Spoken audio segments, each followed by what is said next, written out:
Morning student, जैसे कि हम अब जानते हैं कि अभी तक हमारा जो टॉपिक चल रहा है वो वूलन ही चल रहा है। तो हमने यूनिट 1 कंप्लीट की है उनकी विशेषताएं की। तो जो ये टॉपिक है हमारा सेकंड भी ऊनी वस्त्रों की विशेषताएं यूनिट 2 पार्ट 2। तो आइए स्टार्ट करते हैं अपना टॉपिक। ऊनी वस्त्रों की विशेषताएं। लंबाई। ऊनी तंतुओं की लंबाई 1 से 6 इंच तक होती है, जो कि प्रणालियों के प्रकार और कटाई के समय के मध्यम कितनी लंबाई है इस पर निर्भर करता है। लंबे महीन ऊन तंतु को वास्टेन धागे और वस्त्रों के लिए उपयोग में लाया जाता है। इसकी औसत लंबाई 2.5 इंच तक होती है। छोटे तंतुओं को ऊनी वस्त्र बनाने हेतु उपयोग में लाया जाता है। ऊनी तंतुओं का डायमीटर 10 से 50 माइक्रोन के मध्य होता है। मेरिनो ऊन का डायमीटर औसत 15 माइक्रोन है। ऊनी तंतु कपास के तंतु की अपेक्षा मोटा होता है। जो उसका जो तंतु होता है वो काफ़ी मोटा होता है। लहरें। ऊनी तंतुओं में कपास के तंतुओं के समान ऐंठन नहीं होती। ऊनी तंतुओं में जैसे कि कपास में ऐंठन होती है तो ऊनी तंतुओं में इतनी ऐंठन नहीं होती है। वरन इसमें लहरें पाई जाती हैं। इसमें ऐंठन नहीं होती लेकिन इसमें लहराई पाई जाती है। लहरेदार होता है ये लहरेदार होते हैं। सबसे महीन तंतु में अधिक लहरें पाई जाती हैं। जो सबसे छोटे छोटे तंतु होते हैं उसमें ज़्यादा लहरें पाई जाती हैं। मेरिनो ऊन में प्रति इंच 30 लहरें पाई जाती हैं, जबकि निम्न किस्म के ऊन में केवल 5 या 10 लहरें प्रति इंच पाई जाती हैं। इन लहरों का ऊन के धागों की कताई में महत्वपूर्ण होता है। बहुत महत्व होता है इन लहरों का ऊन का जो धागा होता है उसमें, क्योंकि इसके कारण तंतुओं में जुड़ाव की प्रकृति आ जाती है और धागा एक दूसरे के ऊपर बढ़ जाता है। इससे ऊनी वस्त्रों में पूर्णता आ जाती है।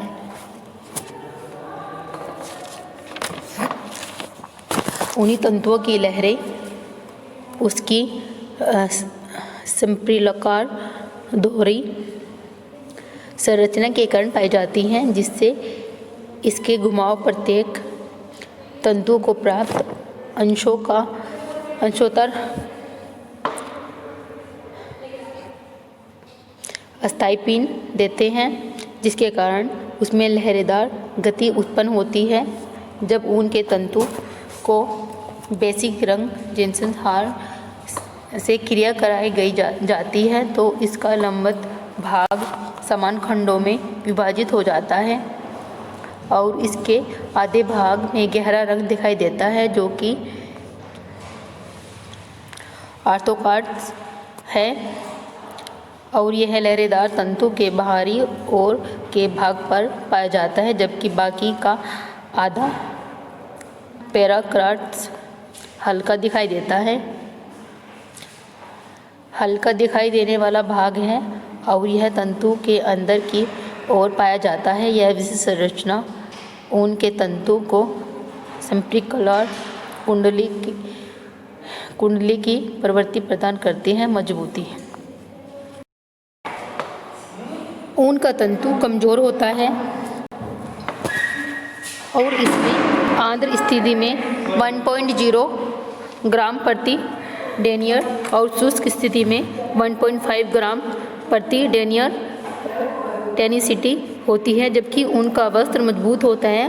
ऊन की मजबूती उसके तंतु के अति उत्तम फैलने के गुण 25% से लोचदारता 99% के कारण होती है। जब वस्त्र पर दबाव पड़ता है तो लहरेदार तंतु फैलते हैं और परमाणुओं की श्रृंखला खुल जाती है। जब दबाव हट जाता है तो क्रॉस जुड़ाव तंतुओं को पुनः उनकी मौलिक स्थिति में ले आते हैं। ऊन की फाड़ने की प्रति मजबूत कमजोर होती है।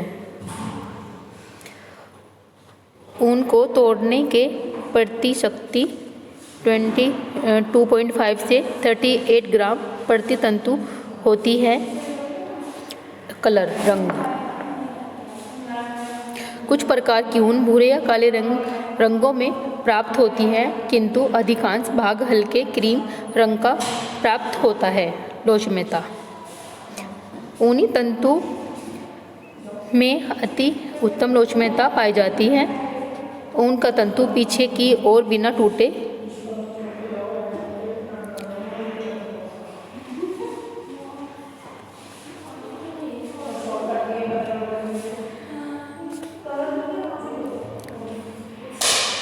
दो लाख गुना झुका होता है, जबकि कपास का तंतु 3 लाख गुना और रियान का तंतु 75 गुना झुक सकता है। वातावरण की आर्द्रता ऊन के तंतुओं की लोचमता बनाए रखने में सहायक होती है। उदाहरण, यह हवा बहुत अधिक शुष्क होती है तो ऊन का तंतु टूटने लगता है। प्रतिसंगता। क्योंकि ऊन के तंतु में उच्च अंशों में प्रतिसंगता पाई जाती है, ऊन का तंतु सलवटे रहित होता है, उसमें सलवट नहीं होती। जिसे भी आप बैठ जाओ, जैसे कि कपास का जो फैब्रिक कॉटन होता है उसमें बहुत जल्दी सलवटे हो जाते हैं, लेकिन इसमें सलवटें नहीं होती है ऊन के तंतु में। उत्तम ऊन बहुत नर्म और प्रतिसंगत होती है, बहुत नर्म होती है, जो अच्छी ऊन होती है काफ़ी सॉफ्ट होती है। खराब ऊन खुरदरी होती है, और जो खराब ऊन होती है वो थोड़ी खुरदरी होती है। ऊन के तंतु में पाए जाने वाला उत्तम प्रतिगंध का गुण वस्त्र को गर्म प्रदान करता है। ऊन का वस्त्र कितना भी दबाव पर पुनः अपने आकार में आ जाता है। कितना भी उस पर दबाव डाल लो, कुछ भी कर लो, लेकिन वो अपने आकार में आ जाता है। चमक। ऊन के तंतु में कपास के तंतु की अपेक्षा अधिक चमक पाई जाती है। ऊन के तंतु में अगर हम कपास से कंपेयर करें तो उससे ज़्यादा चमक पाई जाती है। ऊन के कुछ प्रकार विशेष रूप से चमकदार होते हैं। घनत्व। प्राणजी तंतुओं का घनत्व वनस्पतिक तंतुओं की अपेक्षा कम होता है। ऊन का घनत्व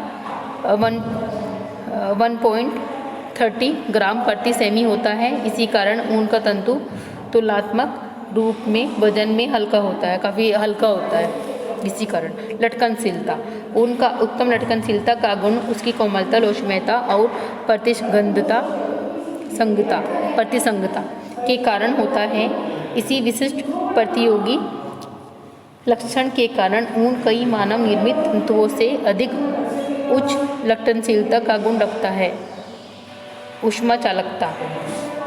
ऊन के तंतु ऊष्मा के कुचालक होते हैं और शरीर को उसके सामान्य तापक्रम को बनाए रखने की अनुमति देते हैं। अवशोषकता। वास्तव में ऊन की प्रवृत्ति जल निवारक होती है। हम यह देखते हैं कि पानी की एक बूंद यदि ऊन के वस्त्र पर डाली जाए तो वह आसानी से ब्रश द्वारा हटाई जा सकती है। सफाई एवं धुलाई। ऊनी वस्त्रों में धूल आसानी से प्रवेश करती है। जब तक धूल को पूरी तरह साफ नहीं किया जाए यह गंध उत्पन्न करती है। ऊन में कई बार शुष्क धुलाई की आवश्यकता होती है और यदि वस्त्र धुलाई योग्य हो तो उसकी सामान्य धुलाई की जाती है। धुलाई के समय अतिरिक्त सावधानियां रखने की आवश्यकता होती है। व्यंजक के प्रति अभिप्राय। घरेलू व्यंजक जिसमें सोडियम या अन्य क्लोरीन यौगिक होते हैं वह ऊन के लिए हानिकारक होते हैं। सिकुड़न। वास्टेड वस्त्रों की अपेक्षा ऊनी वस्त्रों में सिकुड़न अधिक पाई जाती है, पर चूंकि सभी वस्त्र ऊन के तंतु से बने जाते हैं यह सिकुड़ते हैं। यह सिकुड़न इस बात पर निर्भर करती है कि इस पर सिकुड़न प्रतिरोधक परिसज्जा की गई है। ये सिकुड़ता है लेकिन इसके इस बात पर प्रभाव करता है इसकी फिनिशिंग कैसे की गई है। ऊष्मा का प्रभाव।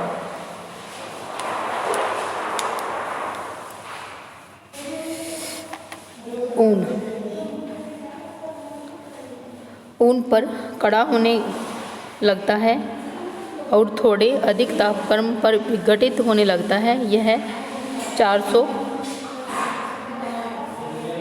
डिग्री पर झुलसने लगता है।